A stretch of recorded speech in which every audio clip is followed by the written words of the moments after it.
والفجر وليال عشر. السلام علیکم. آج ہم آپ کو بتائیں گے ان 10 پیاری راتوں کے بارے میں جو خدا کو بہت زیادہ پسند ہے. ہاں، وہی ذوالحجہ کی 10 پہلی راتیں.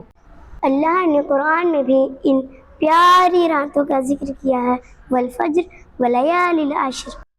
اور کیا آپ کو پتہ ہے یہ راتیں رمضان کی آخری راتوں سے بھی زیادہ افضل ہے. اگر ہم ان دنوں میں روزے رکھیں تو اللہ بھی اس کا بہت بڑا اجر دیتا ہے. تو ہمیں چاہیے کہ ہم زیادہ سے زیادہ سبحان اللہ، الحمدللہ، لا الہ الا اللہ، اللہ اکبر پڑھتے رہیں. 9 ذوالحجہ کا روزہ تو 1 سال پہلے اور 1 سال بعد کے گناہوں کا کفارہ بن جاتا ہے. انہی دنوں میں تو ہم قربانی بھی کرتے ہیں جو اللہ کو بہت پسند ہے.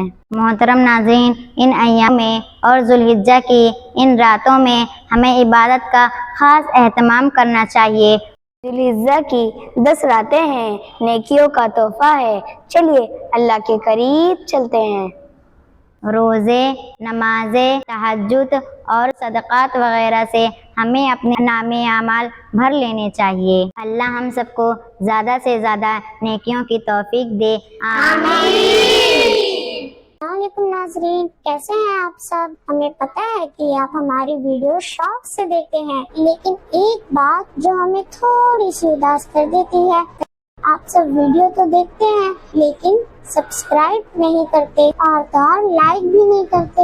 اس واپی کو لائک کریں، شیئر کریں، سبسکرائب کریں اور ایک پیارا سا کمنٹ بھی کر دیں.